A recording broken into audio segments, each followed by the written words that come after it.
Hello students. So today we will study about counters. These are the outlines of this topic.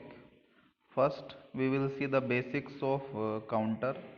Then we will go for ripple counter, BCD counter, ring counter, Johnson counter, synchronous series and synchronous parallel counter. After that we will see the designing part of these counters. ठीक है, तो basically counter is a sequential circuit which is used to count the number of clock pulses. मतलब जो भी counter एक circuit ऐसा है, जो भी आप क्लॉक पल्स काउंटर पे लगाते हो तो वो काउंटर उन क्लॉक पल्सेस को काउंट करता है। ठीक है, तो अगर मैं काउंटर के अंदर n फ्लिप फ्लॉप्स को यूज कर रहा हूँ, ठीक है, तो मैक्सिमम जो काउंट सीक्वेंस हो सकता है या मैक्सिमम जो नंबर हो सकता है जो वो काउंटर काउंट करेगा वो कितना हो सकता है, 2 to the power n। ठीक है, this is relation between maximum number of states and the number of flip flop used. So this is small n is the number of flip flops which is used in the counter and capital N is the number of states. number of states क्या है कि जहां तक आपका counter count कर सकता है। ठीक है, कुछ एप्लीकेशंस हैं काउंटर्स की, तो बेसिक एप्लीकेशन इसकी यही होती है to count the number of clock pulses applied, कि जितनी आप क्लॉक पल्सेस लगा रहे हो वो उनको काउंट करता जा रहा है। ठीक है, एक और एप्लीकेशन होती है ये कि फ्रिक्वेंसी डिवाइडर की तरह से यूज़ कर सकते हैं इसको, वेवफॉर्म जनरेट करा सकते हैं, टाइमर्स की तरह से यूज़ कर सकते हैं, फ्रिक्वेंसी का मेजरमेंट कर सकते हैं, रेंज मेजरमेंट किया जा सकता है, पल्स विड्थ को मेज़र किया जा सकता है। ठीक है, तो ये कुछ एप्लीकेशंस होती हैं काउंटर की। अब ठीक है, एक ये बहुत इंपॉर्टेंट टर्म आता है काउंटर में, मॉडुलस काउंट। मॉडुलस काउंट क्या होता है, number of states present in a counter is known as modulus count और मोड नंबर, यानी कि जितनी भी स्टेट्स उस काउंटर के अंदर प्रेजेंट होती हैं उन्हें बोला जाता है मॉडुलस काउंट या फिर मोड नंबर। फॉर एग्जाम्पल अगर कोई एक मोड 5 काउंटर है, जैसे मैंने यहाँ पे दिया हुआ है, तो इसमें कितनी स्टेट्स होंगी, 5 स्टेट्स होंगी, जैसे ये लिखा हुआ है। तो ये कहाँ, यह यानी कि कितनी स्टेट मेजर कर सकता है, 5 स्टेट मेजर कर सकता है। और नंबर की अगर मैं बात करूँ तो ये 0 1 2 3 4 तक मेजर करेगा, क्योंकि 5 स्टेट हो गई ना, तो इस तरीके से ये मेजर कर सकता है। अब फ्रिक्वेंसी की बात करते हैं कि अगर कोई काउंटर है, मोड एन काउंटर है, मोड एन का मतलब क्या है, इसमें नंबर ऑफ स्टेट्स कितनी है, एन। तो अगर मोड एन काउंटर में इनपुट में कोई सिग्नल दिया जा रहा है जिसकी फ्रिक्वेंसी क्या है, स्मॉल एफ, तो जो आउटपुट में मुझे फ्रिक्वेंसी मिलती है वो कितनी मिलती है, small f divided by n. ठीक है, तो ये फ्रिक्वेंसी डिवाइडर की तरह से ही वर्क करता है कि जितनी आप इनपुट फ्रिक्वेंसी दोगे जो मोड काउंट होगा उससे उस फ्रिक्वेंसी को हम डिवाइड कर देंगे, आउटपुट में हमें उतनी फ्रिक्वेंसी मिलेगी। ठीक है, फॉर एक इसी के लिए इसमें एक छोटा सा एग्जाम्पल दे रखा है हम लोगों ने डिकेड काउंटर का। डिकेड काउंटर मतलब, डिकेड मतलब 10, तो यानी कि जो डिकेड काउंटर होता है इसमें स्टेट्स कितनी होंगी हमारी, 10 स्टेट्स होंगी। और यहाँ पर ले रखा है is applied with a clock frequency of 10 megahertz, यानी कि इनपुट फ्रिक्वेंसी कितनी है, 10 मेगाहर्ट्ज। तो आउटपुट फ्रिक्वेंसी कैसे निकालोगे हम, जो फ्रिक्वेंसी है उसको number of states 10 megahertz divided by 10, तो कितना आ जाएगा, 1 मेगाहर्ट्ज मेरा आंसर आ जाएगा। ठीक है, अब ऐसी एक फर्दर प्रॉपर्टी होती है काउंटर्स की कि अगर मैं दो काउंटर्स को कास्केड कर दूं, मतलब एक के बाद एक को कनेक्ट कर दूं, ठीक है, तो मैंने क्या किया है, देखो एक मोड एम काउंटर लिया है, इसका आउटपुट मैंने एक मोड एन काउंटर का एज ए इनपुट दिया हुआ है। तो अगर हम इस तरीके से कास्केडिंग कर देंगे तो ये जो टोटल सर्किट बन के आएगा ये कितना काउंटर हो जाएगा, मोड एम इंटू एन, यानी कि दोनों मोड की मल्टीप्लीकेशन हो जाएगी, तो ये एक्चुअल में उस काउंटर के इक्वल हो जाएगा। और अगर मोड एम इंटू एन की इनपुट फ्रिक्वेंसी एफ है तो आउटपुट फ्रिक्वेंसी कितनी होगी, f divided by m into n. ठीक है, अब ये हम according to the clock pulses हम अपने काउंटर्स को दो पार्ट्स में डिवाइड कर सकते हैं, synchronous counter and asynchronous counters.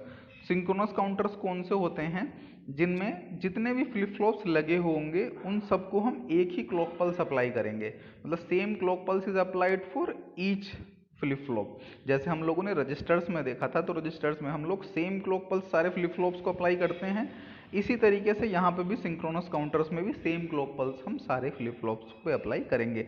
But a synchronous counters कौन से होते हैं, ए सिंक्रोनस काउंटर्स में हम लोग डिफरेंट फ्लिप फ्लॉप्स को डिफरेंट फ्रिक्वेंसीज डिफरेंट क्लॉक देते हैं, यानी कि डिफरेंट फ्लिप फ्लॉप को डिफरेंट क्लॉक दी जाती है एसिंक्रोनस काउंटर में।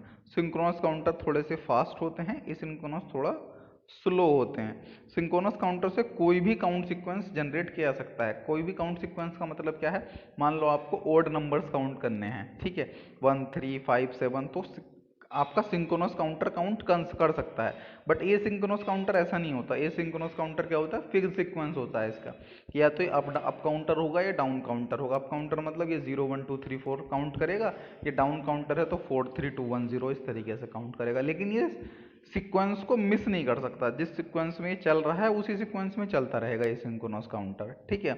फिर कोई भी सिंक्रोनस काउंटर में डिकोडिंग एरर नहीं होता, ये सिंक्रोनस में डिकोडिंग एरर भी होता है। अब ये क्या होते हैं, ये जब हम ये सिंक्रोनस काउंटर्स पढ़ेंगे तब हम देखेंगे कि ये डिकोडिंग एरर्स क्या होते हैं, ठीक है।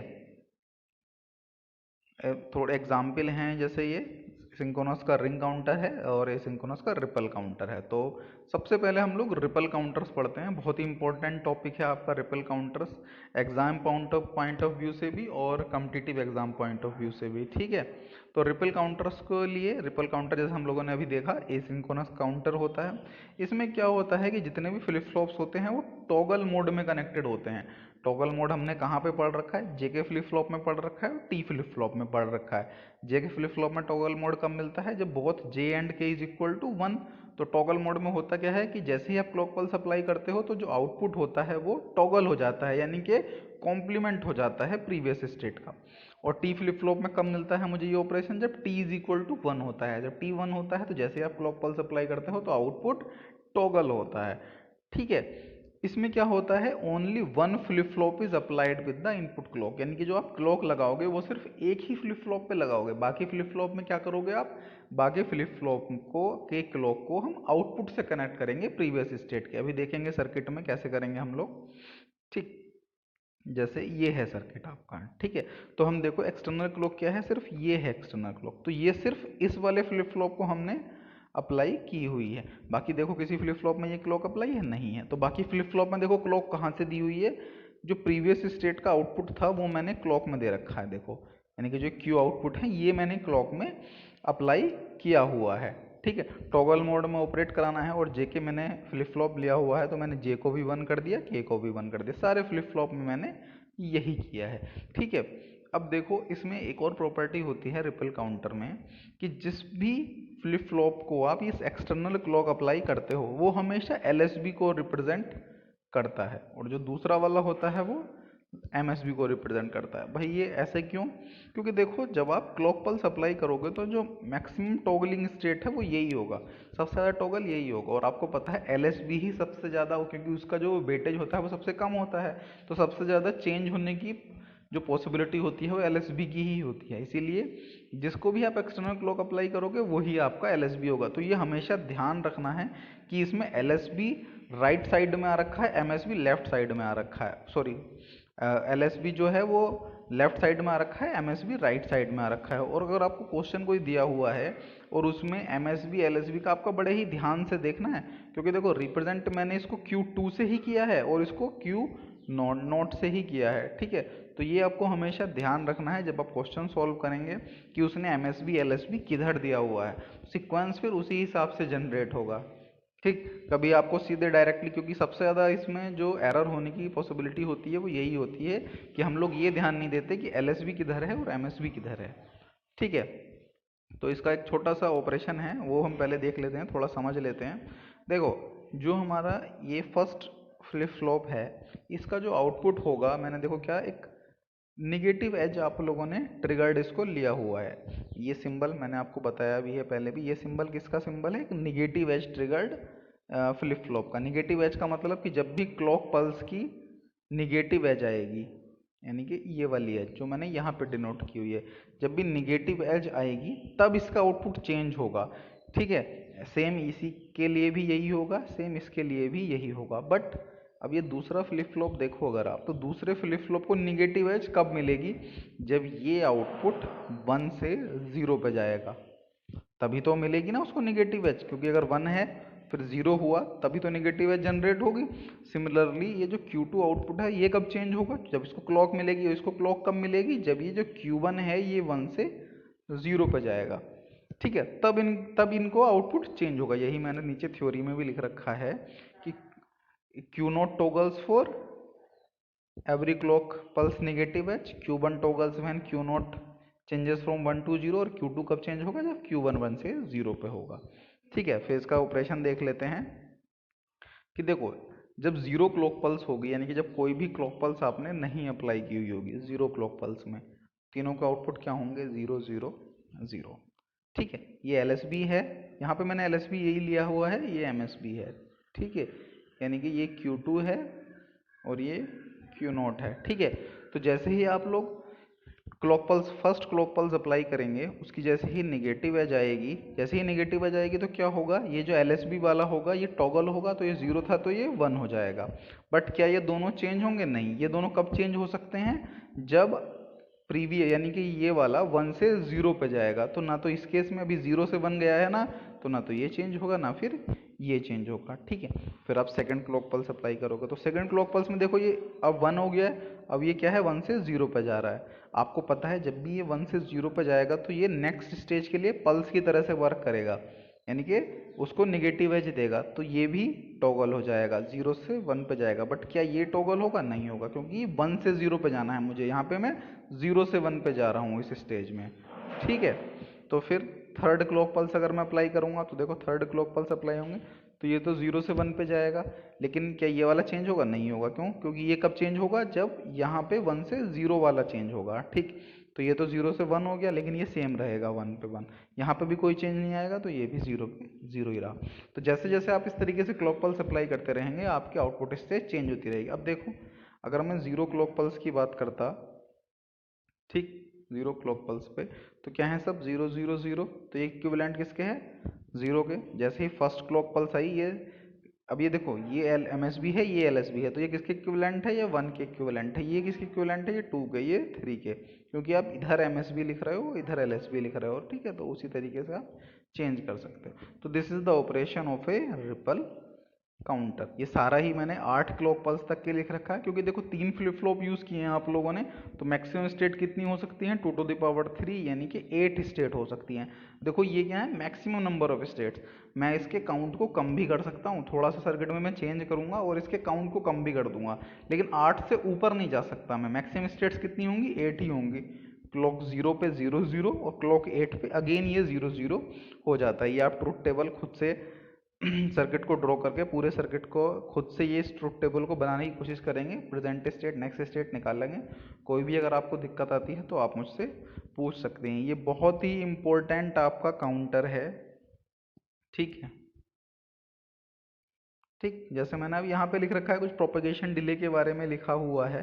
देखो होता क्या है कि जब मैंने आपको भी पीछे बताया कि नेक्स्ट स्टेट में चेंज कब आ रहा है, कि देखो जो एल एस बी, अब देखो यहाँ पे मैंने देखो ये एम एस बी लिखा हुआ है और ये एल एस बी, यानी कि मैंने यहाँ पे देखो उल्टा कर दिया। तो थोड़ा सा आप लोग उस चीज़ को ध्यान देंगे, Q2 मैंने यहाँ पे लिखा है। ठीक, तो अब आपको मैंने बताया मैंने कि जो ये एल एस बी है, जिसको आपने क्लॉक दी है, तो ये तो हर क्लॉक पल्स के लिए टॉगल होगा। आप देख भी सकते हो, 0 1 जा रहा है, फिर 1 से अगेन 0, फिर 0 से 1, 1 से 0, फिर 1 0 से 1, 1 से 0, 0 से 1।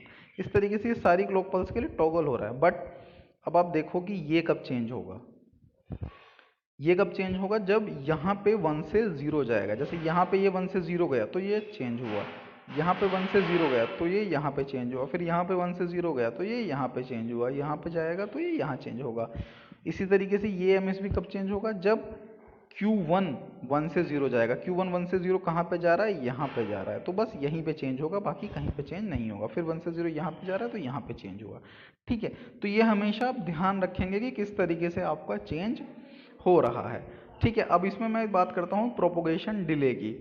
ठीक, तो प्रोपोगेशन डिले क्या है, कि प्रोपोगेशन डिले होता है किसी भी सर्किट द्वारा जो टाइम लिया जाता है। ठीक है, the time taken by the circuit to produce output when its input change, कि जब आप इनपुट लगाते हो तो वो इनपुट की वजह से जो आउटपुट चेंज कितने देर में होगा, तो वो हम प्रोपोगेशन डिले बोलते हैं। इसका कुछ टेक्निकल मेजरमेंट के टर्म्स होते हैं कि 50% इंक्रीज होना चाहिए, उसके हम स्पेसिफिकेशंस में नहीं जा रहे हैं। हम जनरल समझ लेते हैं कि जो भी सर्किट को टाइम लगता है आउटपुट प्रोड्यूस करने में, उसको हम प्रोपोगेशन डिले बोल सकते हैं एक लेमैन की भाषा में। ठीक है, तो टी क्लॉक कितना होना चाहिए, this T clock should be greater than n into propagation delay of flip flop. यानी कि जो आप क्लॉक पल्स अप्लाई कर रहे हो उसका जो टाइम पीरियड होना चाहिए वो n क्या है, number of flip flops into propagation delay of flip flop से ज़्यादा ही होना चाहिए। तो यहाँ पे t को f से रिप्लेस कर देंगे तो इस तरीके से मेरा एक फंक्शन निकल के आएगा कि मैक्सिमम फ्रिक्वेंसी आप कितनी अप्लाई कर सकते हो एक रिपल काउंटर के अक्रॉस। तो मैक्सिमम फ्रिक्वेंसी कितनी अप्लाई कर सकते हो, 1 into n into t p d f f. ठीक, एक ये छोटा सा न्यूमेरिकल है इस पे बेस्ड। ठीक, अब ये देखो ये टाइमिंग डायग्राम मैंने ड्रॉ किया हुआ है। मैंने क्लॉक, देखो ये मैंने एक क्लॉक बनाई हुई है, कंटिन्यूअस एक रेक्टेंगुलर पल्स है। इसकी नेगेटिव एज पे मैंने ये मार्क किया हुआ है। क्योंकि ये नेगेटिव एज पे क्यों मार्क किया हुआ है, क्योंकि इसी नेगेटिव एज पे आपका आउटपुट चेंज होगा, क्योंकि नेगेटिव एज ट्रिगर्ड लिया हुआ है ना, इसीलिए मैंने इनको मार्क किया हुआ है। तो नेगेटिव एज पे है क्या, देखो ये एल एस बी, ये एम एस बी। जब भी नेगेटिव एज आएगी तो एल एस बी क्या होगा, टॉगल होगा। इनिशियली एल एस बी 0, जैसे ही नेगेटिव एज आई 1 हो गया। जैसे ही अगली नेगेटिव एज आएगी फिर से 0 हो जाएगा। जैसे अगली नेगेटिव एज आई 0 से 1, फिर 1 से 0। इस तरीके से ये पल्स को करता रहेगा, आगे चलता रहेगा। अब आप देखो अगर इनपुट फ्रिक्वेंसी मेरी f है, यानी कि ये वाली फ्रिक्वेंसी इस रेक्टेंगुलर पल्स की फ्रिक्वेंसी f है, तो आप Q नोट की फ्रिक्वेंसी कितनी हो गई। अब आप देखो यहाँ पे देखो टाइम पीरियड 2t है। अब यहाँ पे इसका टाइम पीरियड कितना हो जाएगा, 2t हो जाएगा। अगर क्लॉक का टाइम पीरियड कैपिटल T है तो फ्रिक्वेंसी कितनी हो जाएगी, हाफ हो जाएगी कि नहीं हो जाएगी इसकी। ठीक है, तो Q नोट पे कितनी फ्रिक्वेंसी मिल रही है, f/2। अब देखो Q1 कब टॉगल होगा, Q1 टॉगल होगा जब Q नोट 1 से 0 पर जाएगा। Q नोट 1 से 0 कहाँ कहाँ पे जा रहा है देखते हैं। Q नोट 1 से 0 यहाँ पे जा रहा है, यहाँ पे, यहाँ पे, यहाँ पे, यहाँ पे, यहाँ पे। तो यहीं पे टॉगल होगा तो 0 आ रहा है। जैसे ही उसे नेगेटिव एज मिलेगी फिर से 1 हो जाएगा। जैसी अगली फिर 0 फिर 1, यानी कि टॉगल हो रहा है कंटिन्यूसली। अब आप देखो अगर यहाँ पे टाइम पीरियड 2t है तो नीचे वाली पल्स का टाइम पीरियड कितना हो जाएगा, 4t हो जाएगा कि नहीं हो जाएगा। तो जहाँ फ्रिक्वेंसी f/2 मिली थी ऊपर, यहाँ पे कितनी मिलनी शुरू हो जाएगी, f/4। ऐसे ही आप Q नोट को चेक कर सकते हो। ठीक, Q नोट में क्या है, Q नोट में जब Q1 1 से 0 पर जा रहा है, Q1 1 से 0 सिर्फ यहाँ जा रहा है और यहाँ जा रहा है, तो बस वो यहीं पर टॉगल होगा। तो अगर यहाँ पे 4t है तो यहाँ पे टाइम पीरियड कितना हो जाएगा, 8t। ठीक है, तो यहाँ पे f/2 मिलेगी आपको, यहाँ पे f/4 मिलेगी आपको फ्रिक्वेंसी, यहाँ पे f/8 मिलेगी। जो मैंने आपको इनिशियली बताया भी था कि अगर इनपुट फ्रिक्वेंसी f है और number of count of that counter is capital N, then the output frequency is small f by capital N। तो यहाँ पे भी मुझे स्मॉल f बाई कैपिटल 8 मिल रहा है, बिकॉज यहाँ पे मुझे नंबर ऑफ स्टेट्स मेरी काउंटर में 8 हैं। ठीक, अब मैंने एक बात करी थी वहाँ पे डिकोडिंग एरर्स के बारे में कि भाई डिकोडिंग एरर्स क्या होता है। तो देखो रिपल काउंटर्स में क्या होता है, रिपल काउंटर में स्टेज बाय स्टेज चेंज होता है। यानी कि सबसे पहले एलएसबी चेंज होता है, फिर अगर एलएसबी 1 से 0 पर गया है तो उससे नेक्स्ट स्टेट चेंज होगी। अगर वो नेक्स्ट स्टेट फिर 1 से 0 पर जा रही है तो उससे नेक्स्ट स्टेट चेंज होगी। ठीक है, तो यानी कि कुछ इंटरमीडिएट स्टेट्स भी मुझे मिलती हैं, जो मैंने यहाँ पे आपको शो कर रखी है। कि मान लो थर्ड क्लॉक पल्स पे मेरा जो आउटपुट था वो 011 था। ठीक है, अब जैसे ही आप क्लॉक पल्स अप्लाई करोगे तो होगा क्या कि जो मेरा एमएसबी है ये चेंज, जो सॉरी जो एलएसबी है वो चेंज होगा, 0 से 1 पे जाएगा। ठीक, अब देखो जब भी 0 से 1 पे जाएगा तो आपको पता है आपकी नेक्स्ट स्टेट भी चेंज होगी कि नहीं होगी। ठीक, तो नेक्स्ट स्टेज भी चेंज होनी चाहिए, यानी कि भैया 1 से 0 पे जानी चाहिए। ठीक है, लेकिन इनिशियली आपको क्या मिलेगा, इनिशियली बीच में स्टेट कौन कौन सी स्टेट मिलेंगी आपको, ये 2 स्टेट और मिलेंगी। ये दोनों स्टेट क्यों मिलेंगी आपको, क्योंकि सडनली आपका आउटपुट, ये तीनों क्या हैं, ये एक दूसरे पे डिपेंड कर रहे हैं। कि पहले ये चेंज हो 0 से 1, फिर वो उसको चेक करेगा कि अच्छा 0 से 1 हो गया तो अब ये नेक्स्ट वाला चेंज होगा, अब ये 1 से 0 जाएगा। अब थर्ड स्टेज क्या होगी, फिर इसको चेक करेगी कि अच्छा ये भी 1 से 0 हुआ है तो यानी कि ये भी 1 से 0 जाएगा। तो इस तरीके से आपको, लेकिन बीच बीच में आपको इंटरमीडिएट स्टेट्स भी मिलती रहती हैं। ठीक है, इन डिकोडिंग एरर्स को ही रिमूव करने के लिए हम लोग स्ट्रोब सिग्नल का यूज़ करते हैं। स्ट्रोब सिग्नल्स में हम लोग क्या करते हैं, एंड गेट्स को यूज़ करते हैं और इस तरीके से यूज़ करते हैं कि ये जो 2 इंटरमीडिएट स्टेट हैं इनका कोई भी आउटपुट पे मेरा इफेक्ट ना आए। ठीक है, अब इसके साथ साथ ये तो हम लोगों ने देखा एक पॉजिटिव काउंटर, अप काउंटर, ठीक है। इसमें क्या है, हम लोगों ने इस रिपल काउंटर में हम लोगों ने 0 से 7 तक यानी कि 8 जो हमारी स्टेट्स थी उनको काउंट किया। लेकिन मैं निगेटिव काउंटर्स भी बना सकता हूँ, यानी कि डाउन काउंटर्स भी। वो कैसे बना सकते हो आप, कि अगर आप negative edge triggered flip flop लो और क्यू को प्रीवियस स्टेट के यानी कि क्यू आउटपुट को क्लॉक पे लगा दो, तो आप अप काउंटर बनाते हो, जो मैंने अभी बनाया है आपको, जो ऊपर हम लोगों ने पढ़ा है। लेकिन अगर आप निगेटिव एज की जगह पॉजिटिव एज ले लो और सेम क्यू को अगर आप क्लॉक पे अप्लाई करोगे तो वो डाउन काउंट, सॉरी, ये अप काउंटर बन जाएगा अगर क्यू एज ए क्लॉक लोगे अगर आप लोग तो, ठीक है। फिर अगर मैं positive as triggered flip flop ले लूँ, क्यू को मैं क्लॉक ले लूँ, तो यहाँ पे मेरा डाउन काउंटर बन जाएगा। सिमिलरली निगेटिव एज ट्रिगर्ड ले लो, क्यू बार को क्लॉक ले लो, तो डाउन काउंटर बन जाए। इसको देखो, सब समझने का बहुत एक आसान तरीका हो क्या होता है, जब भी पॉजिटिव हो तो डाउन काउंटर है, निगेटिव हो तो अप काउंटर है। अब पॉजिटिव और निगेटिव क्या है, अब देखो, इस निगेटिव को निगेटिव मान सकते हो, इस क्यू को पॉजिटिव माना जाता है, क्यू बार नहीं है ना, क्यू, तो निगेटिव पॉजिटिव निगेटिव आएगा, तो यानी कि अप काउंटर। अब अगला देखो, पॉजिटिव क्लॉक ले ली लेकिन यहाँ पे क्यू बार ले लिया, तो क्यू बार का मतलब निगेटिव हो गया, तो निगेटिव पॉजिटिव अगेन माइनस, तो यानी कि अप काउंटर। अब देखो, ये भी पॉजिटिव एज है और क्यू होगा, तो यानी कि दोनों प्लस प्लस, तो डाउन काउंटर।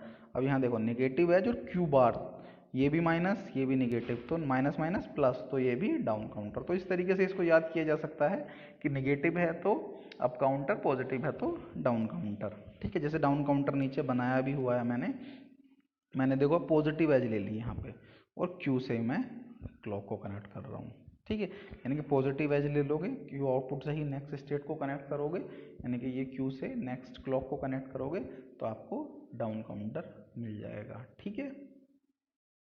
ये इसकी हम लोगों ने जो काउंट सीक्वेंस है वो यहाँ पे बनाया हुआ है। अब ये मैंने रिपल अप या डाउन काउंटर दोनों को एक जगह कंबाइन किया है। कंबाइन कैसे कर दिया है, मैंने एक 2:1 मक्स लिया यहाँ पे, इस मक्स के इनपुट में क्यू भी दे दिया और क्यू बार भी दे दिया, ठीक है, और यहाँ पे पॉजिटिव एज ले लिया। अब आप देखो, आपने कंट्रोल जो लगा रखा है, इस कंट्रोल से क्या होगा, अगर ये कंट्रोल 0 होगा तो क्यू नोट आउटपुट पे कनेक्टेड होगा कि नहीं होगा, यानी कि ये यहाँ पे कनेक्टेड होगा, ये भी यहाँ पे कनेक्टेड होगा, ठीक है। यानी कि पॉजिटिव और पॉजिटिव, यानी कि ये एक डाउन काउंटर की तरह से वर्क करेगा, ठीक। अब अगर कंट्रोल 1 हो जाएगा, जैसे ही कंट्रोल 1 होगा तो क्यू बार आपका क्लॉक से कनेक्टेड होगा, तो यानी कि ये Q bar negative, positive edge triggered लिया है तो माइनस प्लस माइनस, तो ये अप काउंटर की तरह से वर्क करेगा, ठीक है। इस मक्स की जगह पर आप एक्सोर गेट भी यूज कर सकते हो, ठीक ठीक। अब इसके बाद हम देखते हैं मोड काउंट कैसे कम किए जाते हैं, ठीक है। कि देखो, जो हमारा, जैसे हम लोगों ने 3 फ्लिप फ्लॉप लिए हैं, तो मैक्सिमम नंबर ऑफ जो हमारी स्टेट्स हो सकती हैं वो 8 हो सकती हैं। बट कभी कई बार आपको क्या चाहिए होगा कि आपको 8 स्टेट्स काउंट ही नहीं करनी, आपको सिर्फ 4 स्टेट्स, 5 स्टेट्स, 6 स्टेट्स काउंट करनी है। तो उस केस में आप क्या कर सकते हो, उस केस में आप इस काउंट सीक्वेंस को कम कर सकते हो, ठीक है। वो कम कैसे किया जा सकता है, इस तरीके से, जैसे हम लोगों ने ये सर्किट में देखा हुआ है, ठीक है। तो होगा क्या, इसको पहले स्टेट डायग्राम से समझते हैं इसका, ठीक है। तो अब आप देखो, जब आपका क्लॉक 0 है तो ये आउटपुट 0 होंगे तीनों, जब 1 आएगा तो सिर्फ क्यू नॉट टॉगल होगा, 2 आया ये आउटपुट, 3 आया ये आउटपुट, 4 आया। अब यहाँ तक देखो 5 स्टेट्स हैं, आपको मोड 5 काउंटर बनाना है, तो 0 1 2 3 4, 4 पे ये 5 स्टेट पूरी हो गई, यानी कि अब आपको ये वाली स्टेट नहीं चाहिए, नेक्स्ट स्टेट जो आएगी आपको, यानी कि ये 101 वाली स्टेट, ये आपको नहीं चाहिए। आपको क्या चाहिए कि जैसे ही 101 आए, एक्चुअल में सर फिर से काउंटर कहाँ पे चला जाए, 000 हो जाए, तो आपको यही सर्किट आप डिज़ाइन करोगे। तो एक्चुअल में सर्किट कैसे डिज़ाइन होगा कि आपको पता है कि यानी कि 5 मोड 5 किसके इक्विवेलेंट होगा, एल एस वीज, this is L S V, this is 1, this is 0 and this is 1। ये मेरा आउटपुट मिलेगा मुझे, लेकिन मुझे ये आउटपुट नहीं चाहिए, मुझे इस आउटपुट को क्या करना है, 0 0 0। तो मैं क्या करूँगा, मैं एक एंड गेट का यूज़ करूँगा, ठीक। तो यानी कि अब देखो अपने में AND गेट में ये 1 दिया यहाँ पे। अब जिस भी आउटपुट का 0 आएगा वहाँ से मैं क्या करूँगा, Q बार को दूंगा, क्योंकि AND गेट का आउटपुट 1 कब से मिलता है, जब तीनों यानी कि सारे के सारे इनपुट 1 हो। तो आप जब भी इस तरीके से AND गेट यूज़ करोगे तो आप ध्यान रखोगे कि अगर कोई आउटपुट 0 है तो उस आउटपुट को डायरेक्ट कनेक्ट नहीं करना, उस आउटपुट को नॉट गेट लेके, यानी कि उसको पहले 1 बनाएंगे फिर उसको कनेक्ट करेंगे AND गेट के इनपुट पे। तो इस 0 को 1 बनाने के लिए ये 0 कहाँ पे है, Q1 पे, तो Q बार पे क्या मिलेगा, 1 मिल रहा होगा, तो इसीलिए मैंने Q1 बार ले लिया। लेकिन यहाँ पे भी 1 है तो यानी कि इस Q नोट को मैंने डायरेक्ट AND गेट में कनेक्ट कर दिया। तो इस AND गेट का आउटपुट देखो हाई कब होगा, इस AND गेट का हाई आउटपुट कब होगा, जब Q नोट 1 होगा, ये Q1 0 होगा और Q2 भी 1 होगा। यानी कि जैसे ही ये 5 जनरेट होगा तुरंत इस AND गेट का आउटपुट हाई हो जाएगा। और ये हाई आउटपुट क्या करेगा, ये हाई आउटपुट क्या करेगा, इसको मैंने क्लियर इनपुट पे दिया हुआ है। किसी भी फ्लिप फ्लॉप में दो इस तरीके के इनपुट होंगे, क्लियर और एक प्रीसेट। ठीक है।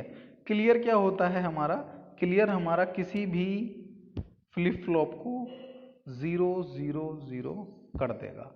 ठीक है, यानी क्लियर का मतलब वो क्लियर कर देगा, जो भी उसमें काउंट जनरेट हो रहा है वो फिर से एकदम उसको स्टार्टिंग से ले आएगा, 0 0 0 कर देगा। प्रीसेट क्या करता है, उसको 1 1 करने के काम करता है, क्योंकि डाउन काउंटर में इनिशियल स्टेट क्या मिलती है आपको, 1 1 1। तो जब भी हम डाउन काउंटर यूज़ करते हैं तो उसमें प्रीसेट यूज़ करते हैं, ना कि क्लियर यूज़ करते हैं। ठीक है, तो क्लियर क्या करता है हमारा, क्लियर हमारा जो हमारा फ्लिप फ्लॉप है उसको 0 0 0 कर देता है। जैसे BCD काउंटर दिया हुआ है, BCD काउंटर का मैं क्या है कि जो नंबर ऑफ स्टेट्स हैं वो कितनी होंगी, 10 नंबर ऑफ स्टेट्स होंगी जो मुझे काउंट करनी है, यानी कि 0 से 9 तक की तो काउंट करूँ, बस जैसे 10 आए, 10 ना मिल के मुझे क्या मिलेगा, 0 मिल जाए। ठीक है, तो 10 देखो, 10 का बाइनरी कितना होता है, 1 0 1 0, यही होता है ना बाइनरी। तो यानी कि दिस इज, ये LSB होगा और ये MSB होगा। ठीक है, तो यानी कि दिस इज 0 1 0 1। ठीक है, तो यानी कि देखो मैंने काउंट, इसीलिए मैंने एंड गेट, यहाँ पे मैंने नैंड गेट यूज़ किया है। तो देखो इस नोट को जो नैंड की नोट है ये वाला, इसको मैंने काउंटर करने के लिए यहाँ पे भी एक नोट गेट लगा दिया है। तो आप इस तरीके से भी सर्किट को यूज़ कर सकते हो कि अगर आपने फ्लिप फ्लॉप में नॉट क्लियर को यूज़ किया है, क्लियर बार को यूज़ किया है, तो आप नैंड की एंड की जगह नैंड गेट भी यूज़ कर सकते हो। ठीक है। ठीक, तो मैंने अब देखो मुझे कैसे कनेक्शन लेंगे, मैं यहाँ से डायरेक्ट एंड गेट पे कनेक्शन लूँगा, जहाँ भी 1 होगा वहाँ तो डायरेक्ट कनेक्शन लोगे, और जहाँ पे भी 0 होगा वहाँ पे Q2 बार से कनेक्शन लोगे। ठीक है, तो यहाँ बार से कनेक्शन लेंगे। तो जब भी ये एंड गेट आउटपुट हाई कब मिलेगा, जब आपका काउंटर 0 1 0 1 जैसे ही देगा, एंड गेट का आउटपुट हाई होगा और बाकी सब इस काउंटर्स को क्लियर कर देगा। ठीक है, तो इस तरीके से हम अप या डाउन काउंटर्स भी बना सकते हैं। ठीक, तो ये तो हो गया हमारा एसिंक्रोनस काउंटर्स के बारे में। एसिंक्रोनस के बाद आता है हमारा कुछ सिंक्रोनस काउंटर्स, जैसे कि हमारा रिंग काउंटर क्या है, एक सिंक्रोनस काउंटर है। ठीक, तो इसको हम नेक्स्ट वीडियो में पढ़ेंगे। फिलहाल के लिए काउंटर्स के बेसिक्स हो गए आपके, और आपका जो रिपल काउंटर्स है बहुत ही इंपॉर्टेंट काउंटर है, तो उसको बहुत अच्छे तरीके से हम लोग पढ़ेंगे। ठीक, थैंक यू।